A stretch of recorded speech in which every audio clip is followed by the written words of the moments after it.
Hello students, welcome to my YouTube channel. तो पिछली class में हमने आपको बताया था विभवमापी के बारे में, उसका सिद्धांत, उसकी रचना। तो आज हम बताएंगे विभवमापी की सुग्राह्यता, यानी कि सेंसिटिविटी ऑफ पोटेंशियोमीटर। तो विभवमापी की सुग्राह्यता से आप पहले क्या समझते हैं ये जान लेते हैं कि विभवमापी की सुग्राह्यता का तात्पर्य क्या है।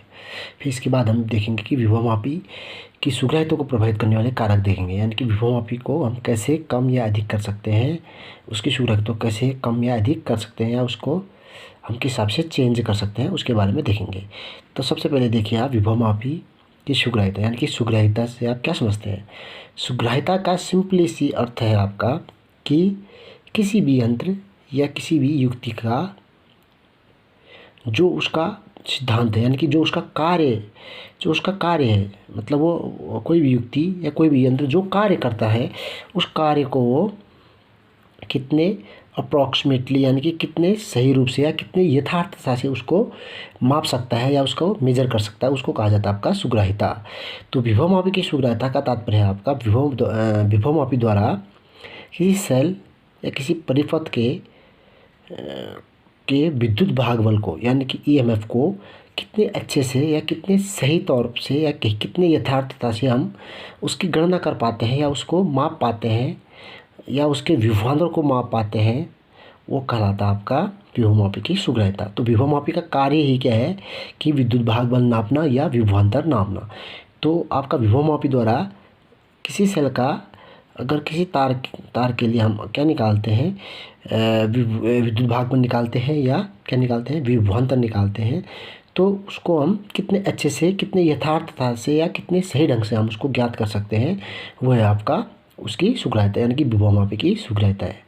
तो विभवमापी की सुग्राह्यता में देखें सबसे पहला पॉइंट क्या है कि विभवमापी की मापन की सुग्राह्यता बढ़ाने के लिए, यानी कि विभवमापी द्वारा हम अगर उसकी मापन सुग्राह्यता बढ़ाएं, मतलब उसके द्वारा कोई भी विद्युत भागबल या हम उसका विभवांतर सही तरीके से ज्ञात कर पाएँ, उसको निकालने के लिए हमें क्या करना पड़ेगा, उसके विभव प्रवणता यानी कि के का मान न्यूनतम रखते हैं, यानी कि न्यूनतम के का मान हम न्यूनतम रखेंगे तो हमें के का मान न्यूनतम रखने पर हमें क्या प्राप्त होगा, विभव उसकी सुग्राह्यता अधिक मिलेगी, यानी कि विभव जो सुग्राह्यता है उसको बढ़ाने के लिए हमें के का मान कम रखना पड़ेगा।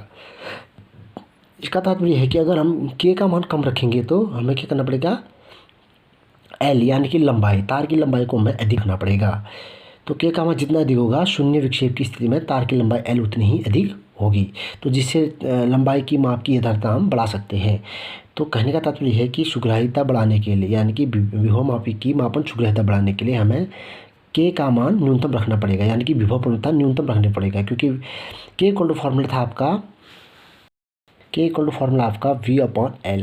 तो यहाँ से क्या है, तो यहाँ से आपका जो के है, यानी कि विभव प्रवणता है, वो अधिक होगा यदि लंबाई क्या होगी, के का मान अधिक होगा यदि लंबाई कम होगी। तात्पर्य है कि विभव प्रवणता जो सुग्राह्यता है, सुग्राह्यता अधिक के लिए हमें विभव प्रवणता का मान बढ़ाना पड़ेगा, विभव प्रवणता का मान घटाना पड़ेगा, यानी कि न्यूनतम रखना पड़ेगा।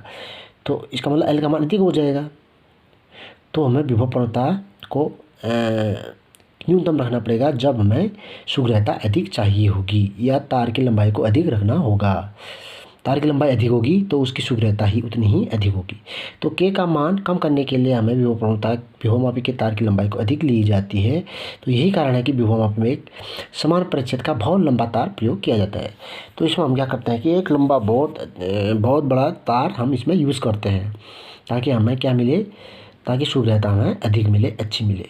अब है आपका दूसरा, तो विभवमापी में जो होता है शून्य विक्षेप की स्थिति में द्वितीयक परिपथ में कोई धारा नहीं बहती। अगर शून्य विक्षेप की स्थिति आ जाए, यानी कि बैलेंस कंडीशन आ जाए विभवमापी में, तो उस समय क्या होता है आपका, कोई भी धारा नहीं बहती है द्वितीयक परिपथ में। ठीक हो गया, प्राथमिक तो बहेगी लेकिन द्वितीयक में नहीं बहेगी। तो इसका तात्पर्य है कि सेल का विद्युत भागबल जो होगा वो क्या आ जाएगा, वास्तविक मान को प्राप्त होगा, यानी कि इसके थ्रू हम क्या करेंगे, सेल का विद्युत भागबल हम सही तरीके से ज्ञात कर लेंगे। तो ये ध्यान देना कि शून्य विक्षेप की स्थिति में क्या होता है कि द्वितीयक में जो परिपथ है उसमें कोई धारा नहीं बहती। तो जिस प्रकार हमें जो सेल का विद्युत भागबल है, यानी कि ईएमएफ है, वो हमें अच्छे से मिलता है, यानी कि उसका रियलिस्टिक वैल्यू प्राप्त हो जाती है।